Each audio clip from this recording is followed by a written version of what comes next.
जवळेश्वराच्या पुढं आम्ही सभा घेतली होती आणि त्या सभेत रोहित पवारांना निवडून द्या असं मी भाषण केलं. तर त्यावेळेस त्यांचं चिन्ह घड्याळ होतं. आता आज घड्याळ आपल्या बरोबर आहे.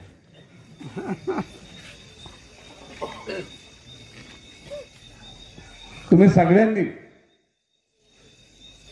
आमचं म्हणणं ऐकलं, मतं दिली, आमचा गडी निवडून आला आणि आम्हाला वाटायला लागलं आता जामखेड तालुका फार सुजलाम सुफलाम होणार. आता जामखेड तालुका फार बागायत होणार. आता जामखेड तालुका फार चांगला होणार. आमची पोरं जी पुण्या मुंबईला नोकऱ्याला जाते ते आता सगळे हितच राहणार. रोज आपल्याला दिसणार, आपल्यात बागाडणार, आपल्यात राहणार असं आम्हाला वाटलं. परंतु आता त्याला 5 वर्ष झाले. ना जामखेड तालुका सुजलाम सुफलाम झाला. भाषण करताना आम्ही सांगायचो की ह्या महाशयाला निवडून द्या, कुकडीचं पाणी जामखेड तालुक्याला आलं म्हणून समजा. आता कुकडीचं पाणी काय जामखेडला आलं नाही. पण मित्रांनो, ज्याला आम्ही निवडून द्या आणि कुकडीचं पाणी येईन म्हटलं त्या पठ्ठ्याने 5 वर्षात कुकडीचं नावच काढलं नाही, नावच घेतलं नाही कुकडीचं पाण्याचं कशाच.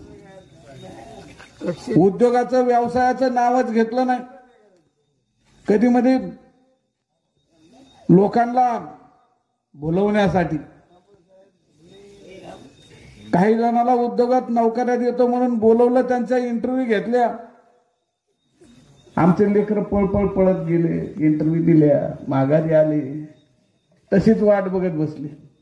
अजून नोकऱ्या नाही लागल्या, म्हणजे एकही नोकरी दिली नाही. अरे सगळं खरंच सांगणार आहे, फक्त तू ऐक. खोटं सांगायचं काय कारण आहे? पुढच्या स्टेजवरच्याने सांगितलं जर खोटं बोललं तर दगडाने हाणून. त्याच्यामुळे सगळं खरं बोलायचं. कुकडीचं पाणी आले नाही, मतदारसंघात उद्योग व्यवसाय आले नाही. सर मागच्या महिन्यात 2 महिन्यापूर्वी आम्ही फिरायचो, कारण आता सांगायला काय हरकत नाही, 5च दिवस झालं भारतीय जनता पार्टीत प्रवेश केलेला. पण त्याच्या अगोदर मागच्या महिन्यात आम्ही फिरायचो. काय फिरायचो तर 2 नकाशे दाखवायचो आम्ही. रोहित पवार 2 नकाशे घेऊन आलेले होते, प्रत्येक पेजवर नकाशे लावलेले MIDCचे. आणि रोहित पवारांनी दाखवायचा, हा नकाशा बघा, हे हिरवं आहे ना, ही फॉरेस्टची जमीन आहे. आणि राम शिंदे म्हणतो तिथं MIDC काढायची. मी बघा किती शहाणा आहे बघा, या पांढऱ्या जागेत मी MIDC काढणार आहे असं सांगितलं. आम्ही बी म्हणायचो ह्या पांढऱ्या जागेत MIDC होणार आहे, तर हिरव्यात कशी होईल म्हणा, फॉरेस्टची जमीन आहे. आम्ही बी म्हणायचो. ज्यावेळेस ह्या पठ्ठ्याने MIDCचं मंजुरीचं पत्र आणलं ना, आमच्या तोंडावर मारलं, तेव्हा आमचे डोळे झाकले.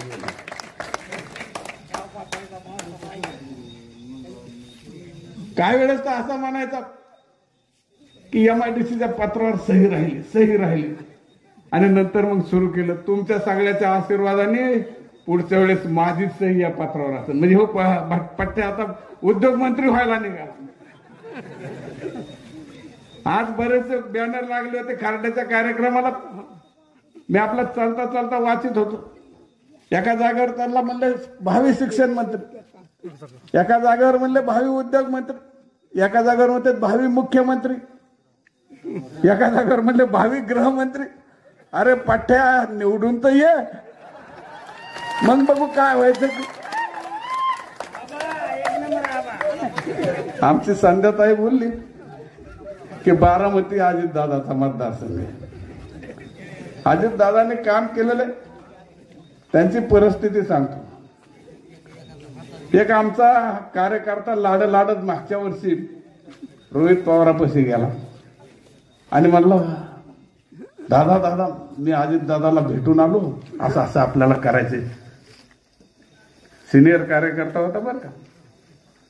त्या कार्यकर्त्याला रोहित पवार म्हणतो, हे नीट बोल, मला तर कळलंच नाही काय म्हणतोय.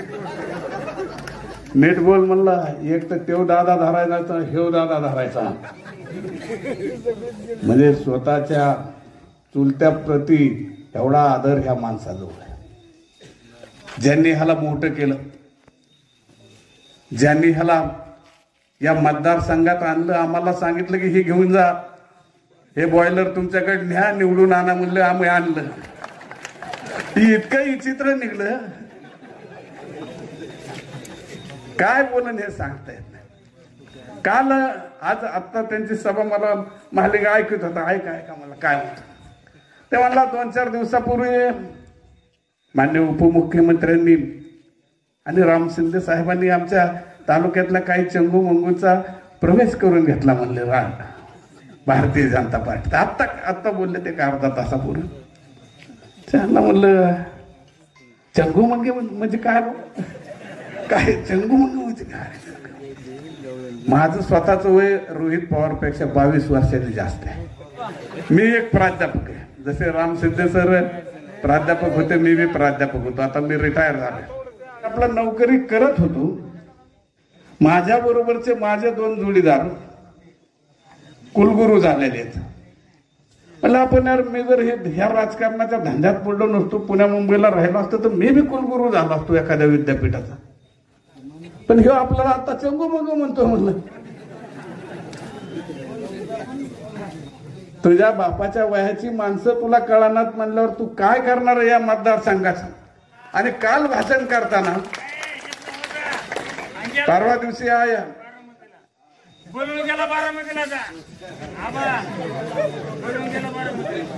परवा दिवशी कुसडगावला त्याने भाषण केलं. काय भाषण केलं म्हणला, मी कुणाला बी भेटतो, भेट नाही बी कुणाला बी भेटतो. आज काय म्हणतोय, राम शिंदेकडे गुंडाच्या टोळ्यात, त्यांच्याकडे गुंडच वाढत. अरे कुणाला बी भेटतो तर असा मग हिजड्यावानी काय बोलतो. बोलला मारण्यासारखा तुझ्याकडे गुंडाच्या भिड्यांनी.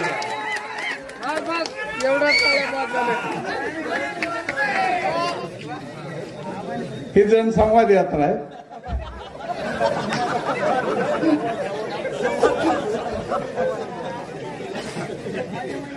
माननीय मंत्री राम शिंदे साहेबांना तुमच्याशी संवाद करायचा आहे. पण त्यांच्या बरोबर गेल्या 5 दिवसात मी आतापर्यंत 85 गावात त्यांच्या बरोबर गेलेला आहे. ही 85व गाव आहे. प्रत्येक गावात त्यांनी तिथे गेल्यावर मी केलेली कामं, भारतीय जनता पार्टीच्या वतीने किंवा त्यांनी केलेली कामं आणि पुढच्या आमदाराची कामं विचारली. ह्या 85 गावात एकही गाव भेटलं नाही की ज्या गावामध्ये राम शिंदे सरांपेक्षा 1 रुपयाचं काम जास्त केलेलं रोहित पवारांनी आहे असं एकही गाव नाही भेटलं. त्या माणसाने एवढी कामं केली. सर खरं तर मागच्या वेळेस पराभव करायला ही तुमची कामच कारणीभूत आहेत. बघा तुम्ही असे बोर्ड लावले गावोगाव, आम्ही केलेली कामं. आम्ही तुमच्या विरोधातच होतो. आम्ही गावात गेलो की बोर्ड वाचायचे, असे बघायचे बोर्ड कर वाचायचा. राजुरीत गेलो बोर्ड वाचला, 35 कोटीची कामं. म्हटलं गावाला लहान चुंकून दे, 35 कोटीची कामं झाली, तुम्हाला काय मिळालं का. गावाला येणे आपले काम झाले. जलसंधारणाची निंबाळकरांनंतर पहिला मंत्री आपल्याकडे राहिला होता, जो या भूमीचा भूमिपुत्र आहे, की ज्याने या मतदारसंघाचा कायापालट करण्याचा, या मतदारसंघाचा विकास करण्याचा विचार केला. आणि पाणलोटाचा असेल, रस्ते असतील, दळणवळणाचे वेगवेगळे मार्ग असतील, हे चांगल्या पद्धतीने कसे करता येतील त्यासाठी प्रयत्न केलेला आहे. आणि म्हणून आत्ताचा जर डाटा पाहिला तर रोहित पवारांचा विकास म्हणजे चॉकलेट देणं, प्याड देणं, CSR मधल्या सायकली वाटणं आणि आता मोकळ्या कामपाशी देणे इथपर्यंतचा विकास आहे. हेच आपल्याला सांगितलं जातं. या गावात काय केलं त्यांनी ह्या स्टेजवर येऊन सांगावं की या गावात इतक्या रुपयाचे. आता माझ्याकडे एक लिस्ट आहे. खरं तर एवढी लिस्ट सरपंचांनी दोन्ही सरपंचांनी त्यांनी वाचून दाखवली म्हणजे बोलले होते. तर ही लिस्ट बघितल्यावर मी बी हात 50 कोटी रुपयाची कामं या गावात झालेली आहेत. आणि मग एवढं काम मी आता 5 वर्ष राष्ट्रवादी बरोबर होतो. आम्हाला नाही माहिती एवढं काम त्यांनी केलंय का कसं. आमच्या देखत तर काहीच केलं नाही. पण एखादं काम केलंय का नाही हे सांगता यायचं नाही. मग एवढं कामं करून तुम्ही आम्ही सगळे त्यांच्या पाठीशी उभं राहायचं नाही तर कुणाच्या पाठीशी उभं राहायचे ना. आणि आता सरपंचांनी विनाकारण म्हणले आम्ही 1000 मतांनी लीड देऊ. कशासाठी 1000 मतं म्हणतो. सगळेचे सगळे मतं देऊ म्हणा.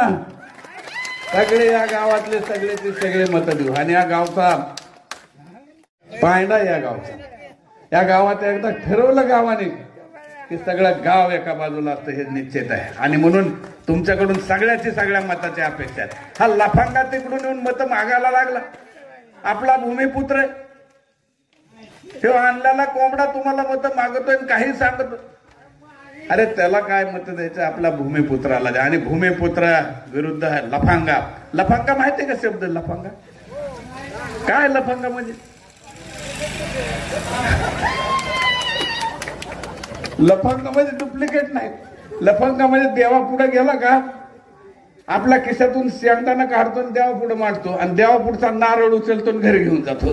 त्याला लफंगा म्हणायचं. आपल्या पुढे चॉकलेट ठेवतोय. आपल्या पुढे मोकळ्या कामपाशी ठेवतोय ना आपलं सगळं घेऊन तिकडे जातोय. हा खरा लफंगा आहे. आणि म्हणून त्याला सांभाळलं. ही लफंग्याची जात फार अवघड असती. आणि ही जात मीच आणली इकडं. माझं चुकलं रे बाबा. सॉरी.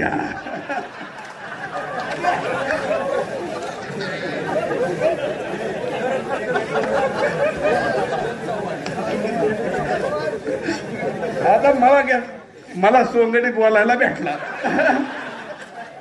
तो आपलाच असतो. आपल्या घरचा तो घरचा आपलाच असतो. आणि हे समजून जे परदेशी आक्रमण या मतदारसंघावर झालेले. खर तर आमच्या ताई म्हणलं की आम्ही म्हणतो तो बारामतीचा आहे ताई. तू म्हणता ते दादाचा मतदारसंघ. दादाच्या मतदारसंघात जाऊन तिथं लागणं त्यांच्या नादीला का. आमच्याकडे येतो मुळावर बसतो येऊन तिथं जा. तिथं नादी लाग. लय जणाला भिडतो ना तू तर जा ना बारामतीला भिडण्यात एकदा तुझ्या चुलत्याला. इकडं आमचा कशाला हिर भासतोय. तिकडे जा बाबा. तिकडे जाऊन तिकडं काय करायचं तुला कर. महिला बसल्या त्याच्यामुळे बोलायला मी अडचण येते खाटकीने. पण तो आमच्या इथून तुझं बसता निताला जे आहे ते हलव. कारण तुला इथला प्रत्येक माणूस नालायक वाटायला लागलाय. प्रत्येक मतदार तुला वाईट वाटायला लागलाय. प्रत्येक माणूस तुला गुंड दिसायला लागलाय. ही आमची भोळी जनता आहे. सामान्य जनता आहे. गरीब जनता आहे.